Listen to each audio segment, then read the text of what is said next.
Sa muli nating pagbabalik sa bayan ng Bacolor ay bibisita naman tayo sa unang pagkakataon sa isang magandang simbahan sa Barangay Cabetican.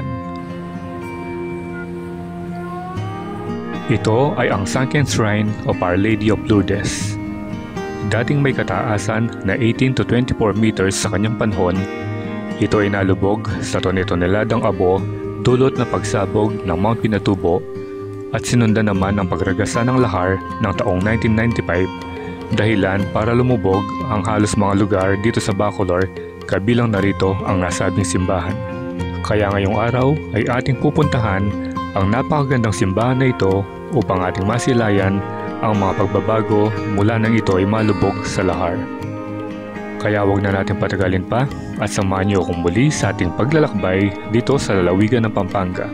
So, what are you waiting for? Let's get it on!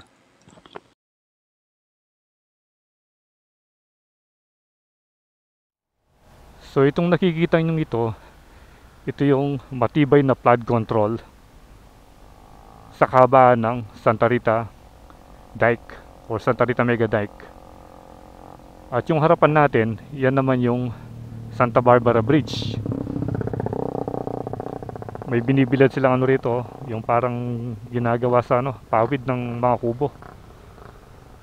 Yung nakikita nyo yan isa sa mga pinakamatibay na mega dike na ginawa dito sa Pampanga. At ginawa ito noong pang 1995. Pero hanggang ngayon nakatayo pa rin. So tingnan nyo kung gaano katibay yung pagkakagawa. Unlike yung mga nakikita natin sa news na yung iba substandard at yung iba ghost project pa. Okay, so yung video natin ngayon ay didiretsuhin natin itong Riverbank Road. So after nitong ng Santa Rita Mega Dike, diretso na. Yun yung tinatawag nilang Riverbank Road at pupuntahan natin yung isang magandang simbahan sa may Bacolor, Pampanga. At yun yung The Sunken Church of Lourdes. Yan. Hindi pa natin napupuntahan yan, although mga 1 month ago, nagpunta tayo sa mga 4 na simbahan dito sa Pampanga at hindi natin napuntahan yon. So ngayon naman papasyalan natin. So tara. Okay, let's go na.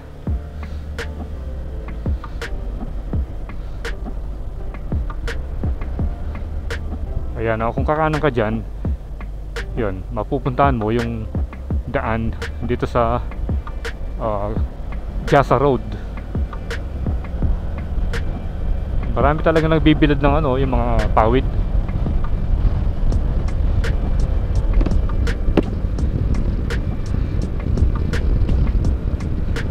Natapos na yung ulan dito. Dito tayo naulanan nung mga nakaraang vlog natin nung pumunta tayo doon sa may Sasmuan. Ito, nung binlog natin itong kalsadang ito, yung Riverbank Road, dito tayo dinatna ng malakas na ulan nun.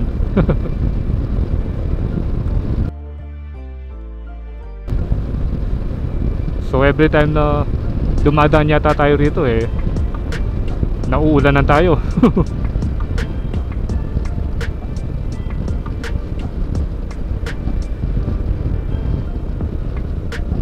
Casa Esmeralda.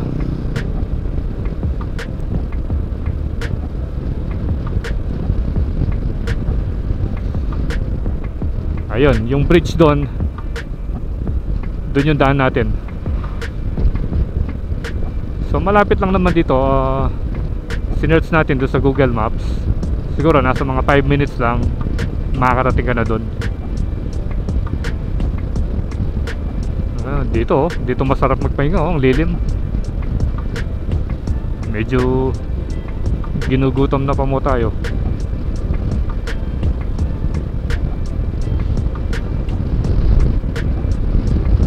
Ito yung magandang bridge.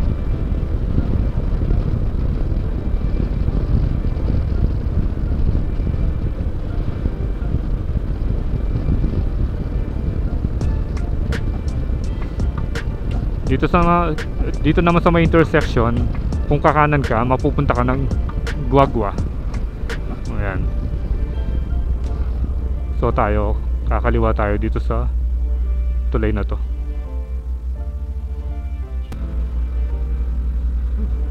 Ayan o, tingnan yung mga water lily oh. Wala ka nang nakikitang tubig. Puro water lily na lang yung sa ilalim.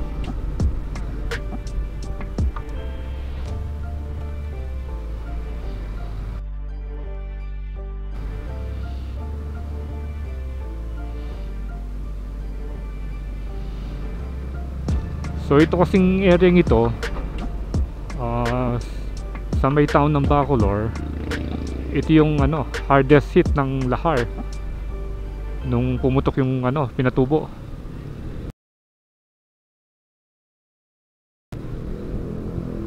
Kung iisipin mo hindi na makakaano yung makaka-recover kasi lubog na sa lahar.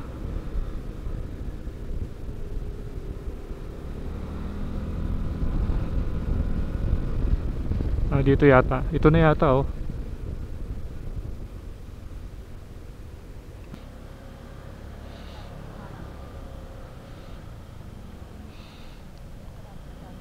Oh, maraming nagsisimba ngayon dahil Sunday.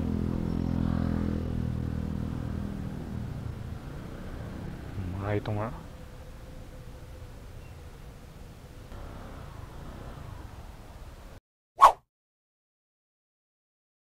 So ito na bali yung yung pinaka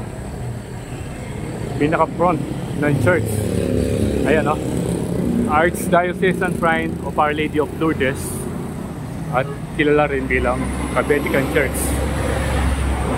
Temporarily closed. Ayan, bali ito sarado, and then proceed na lang tayo sa may Sunken Shrine.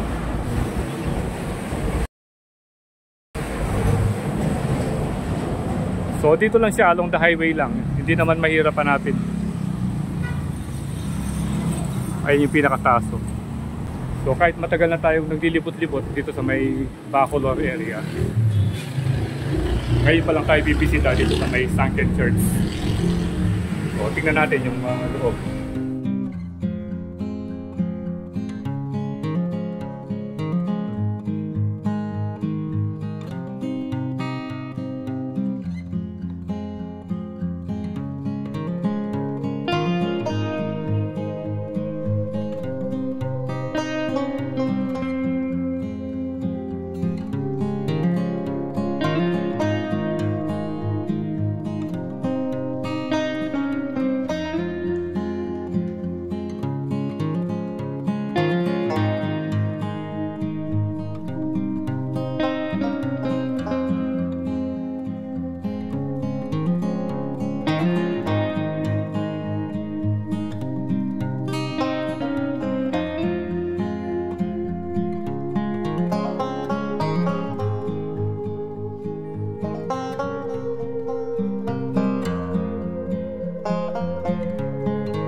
Ito pala yung pangalan niya.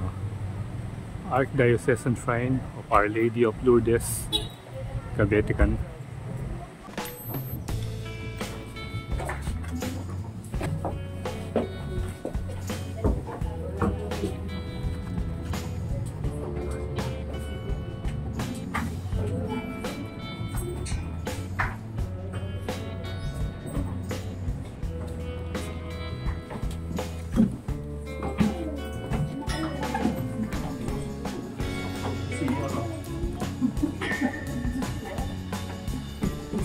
papunta na tayo.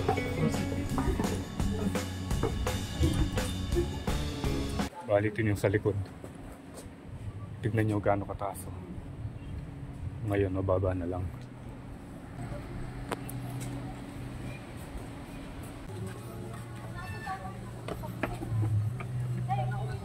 The descent of the Holy Spirit.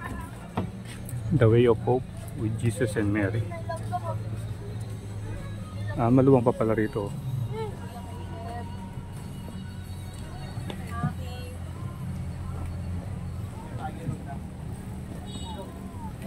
Ayun pala yung pangalan niya. Archdiocesan Shrine of Our Lady of Lourdes.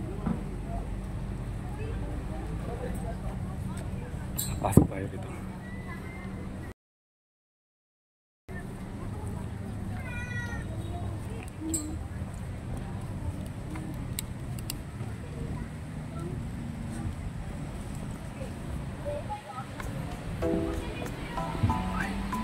Ganda pala.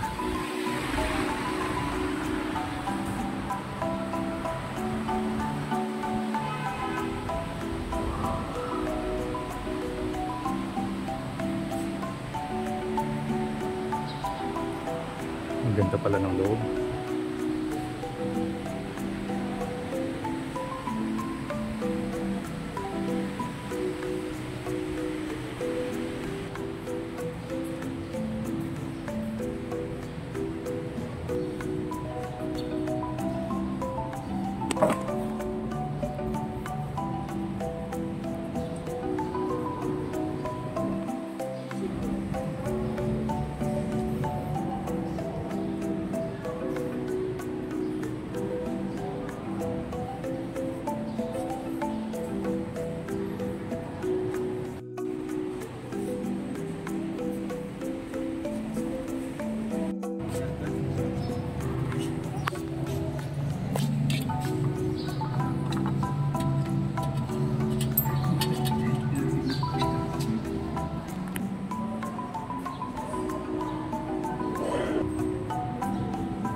Dami nagpupunta ngayon dahil Sunday. Ito yung malaking statue ni Our Lady of Lourdes yata or Virgin Mary.